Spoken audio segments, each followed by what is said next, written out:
ನಮಸ್ಕಾರ ವೀಕ್ಷಕರೇ, be happy goal channel ವೀಕ್ಷಕರಿಗೆ ತುಂಬ ಹೃದಯದ ಆತ್ಮೀಯ ಸ್ವಾಗತ, ಸುಸ್ವಾಗತ. ವೀಕ್ಷಕರೇ, 2026 ಜುಲೈ ತಿಂಗಳದ ಕನ್ಯಾ ರಾಶಿಯ ಮಾಸ ಭವಿಷ್ಯವನ್ನ ತಿಳಿದುಕೊಳ್ಳೋಣ. ಓಂ ನಮ ಸೂರ್ಯಾಯ ಚಂದ್ರಾಯ ಮಂಗಳಾಯ ಬುಧಾಯ ಚ ಗುರುಶ್ಚ ಕೃತಿನಿಭ್ಯಶ್ಚ ರಾಹವೇ ಕೇತವೇ ನಮಃ. ವೀಕ್ಷಕರೇ, ಕನ್ಯಾ ರಾಶಿಯ ಭವಿಷ್ಯ.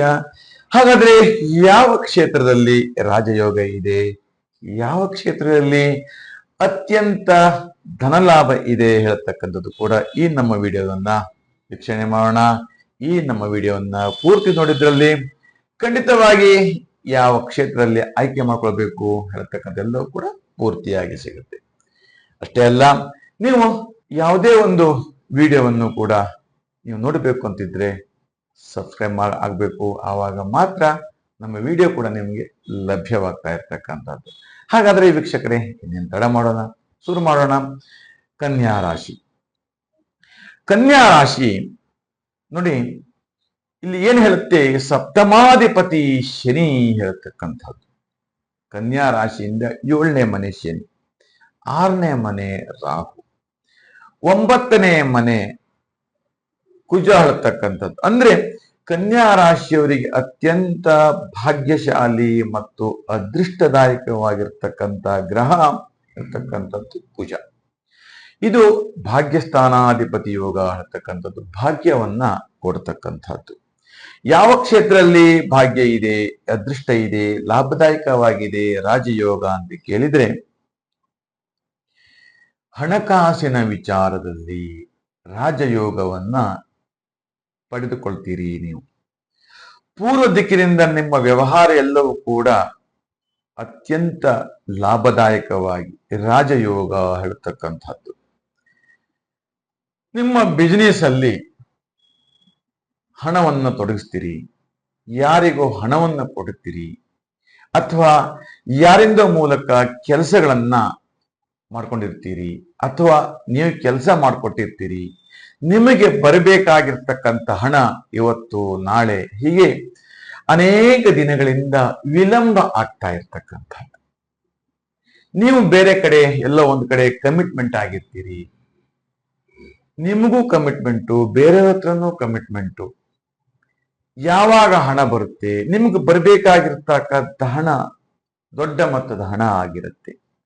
ಯಾವಾಗ ಇದು ಬರುತ್ತೆ ಹೇಳ್ತಕ್ಕಂಥದ್ದು ತುಂಬಾ ನೋವಿನ ಸಂಗತಿ ಆಗಿರುತ್ತೆ. ವೀಕ್ಷಕರೇ, ಚಿಂತೆ ಮಾಡುವಂತಹ ಅಗತ್ಯ ಇಲ್ಲ.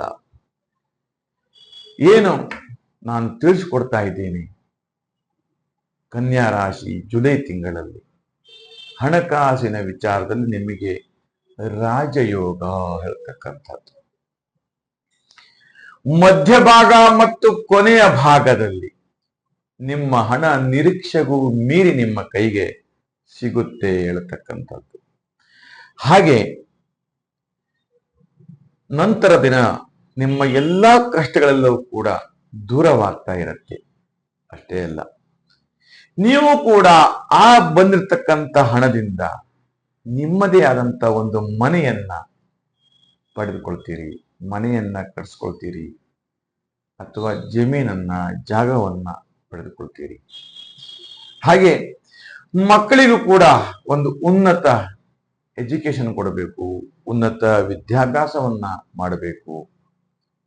ಊರಿಂದ ಬೇರೆ ಊರಿಗೆ ಕಳಿಸಿ ಅವರನ್ನ ಅಲ್ಲಿ ಒಂದು ಶೈಕ್ಷಣಿಕ ಕ್ಷೇತ್ರದಲ್ಲಿ ವ್ಯಾಸಂಗ ಮಾಡಲಿಕ್ಕೆ ಅನುಕೂಲ ಮಾಡಿಕೊಳ್ತಕ್ಕಂಥದ್ದು. ಹೀಗೆ ಇವೆಲ್ಲವೂ ಕೂಡ ನಿಮ್ಮ ಆಸೆ ನೆರವೇರ್ತಾ ಇರುತ್ತೆ ಇರತಕ್ಕಂಥದ್ದು. ಅಷ್ಟೇ ಅಲ್ಲ, ನಿಮ್ಮ ಮಕ್ಕಳು ವಿದೇಶದಲ್ಲಿ ಓದಬೇಕು, ಡಾಕ್ಟರ್ ಆಗಬೇಕು, ಇಂಜಿನಿಯರ್ ಆಗಬೇಕು, ಸೈಂಟಿಸ್ಟ್ ಆಗಬೇಕು, ಅಥವಾ ಉನ್ನತ ಸರ್ಕಾರಿ ಹುದ್ದೆಯನ್ನ ಪಡಿಬೇಕು. ಈ ತರದ ಒಂದಷ್ಟು ನಿಮ್ಮ ಮನಸ್ಸಿನಲ್ಲಿ ಆಲೋಚನೆಗಳು ಇರುತ್ತೆ. ಎಲ್ಲರಂತೆ ನಮ್ಮ ಮಕ್ಕಳು ಕೂಡ ಚೆನ್ನಾಗಿರ್ಲಿ, ಸಂತೋಷದಾಯಕವಾಗಿರ್ಲಿ ಹೇಳ್ತಕ್ಕಂಥದ್ದು, ಅವರ ಕಾಲ ಮೇಲೆ ಅವ್ರು ನಿಂತ್ಕೊಂಡು ಜೀವನವನ್ನ ರೂಪಿಸಿಕೊಳ್ಬೇಕು ಹೇಳ್ತಕ್ಕಂಥದ್ದು. ಹೀಗೆ ಇವೆಲ್ಲವೂ ಕೂಡ ನಿಮ್ಮ ಆಶಾವಾದಿಯಾಗಿರುತ್ತೆ. ಖಂಡಿತ ಈ ಯೋಗದಿಂದ ಭಾಗ್ಯಶಾಲಿ ಹೇಳತಕ್ಕಂಥದ್ದು ಅಂದ್ರೆ ಕುಜನ ಅನುಗ್ರಹದಿಂದ ಶುಕ್ರನ ಮನೆಯಲ್ಲಿ ಕುಜ 9ನೇ ಮನೆ ಭಾಗ್ಯ ಹೇಳತಕ್ಕಂಥದ್ದು.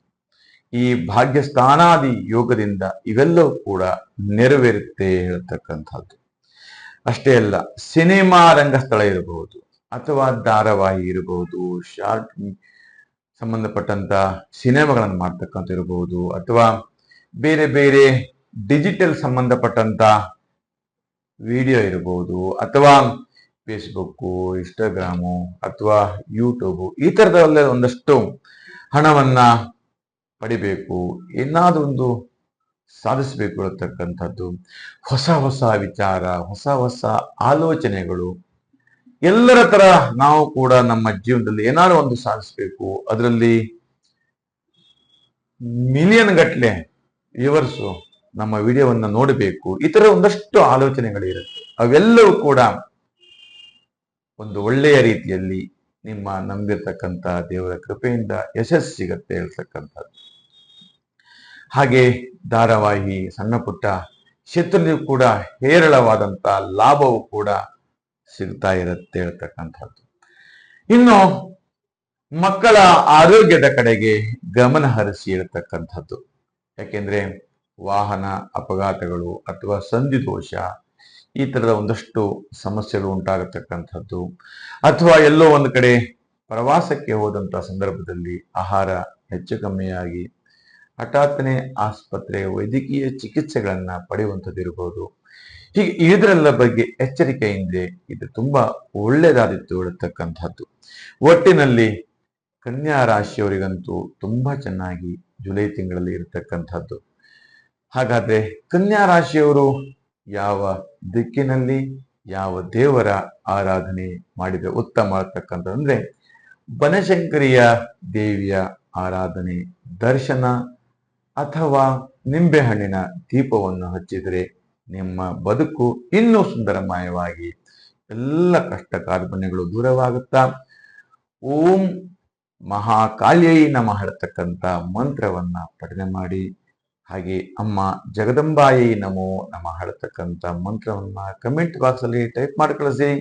ಆ ತಾಯಿಯ ಆಶೀರ್ವಾದ ಸದಾ ನಿಮ್ಮ ಮೇಲೆ ಇರುತ್ತೆ. ನಾನು ಕೂಡ ಭಗವಂತನಲ್ಲಿ ಪ್ರಾರ್ಥನೆ ಮಾಡ್ಕೋತೇನೆ ನಿಮ್ಗೆಲ್ಲರಿಗೂ ಕೂಡ ಒಳ್ಳೇದಾಗ್ಲಿ ಅಂತ ಹೇಳ್ತಾ ಈ ನಮ್ಮ ವಿಡಿಯೋವನ್ನ ಇಷ್ಟವಾದಲ್ಲಿ ಲೈಕ್ ಮಾಡಿ, ಶೇರ್ ಮಾಡಿ ಮತ್ತು ಸಬ್ಸ್ಕ್ರೈಬ್ ಮಾಡಿ ಅಂತ ಹೇಳ್ತಾ ನಿಮಗೆಲ್ಲರಿಗೂ ಶುಭವಾಗಲಿ.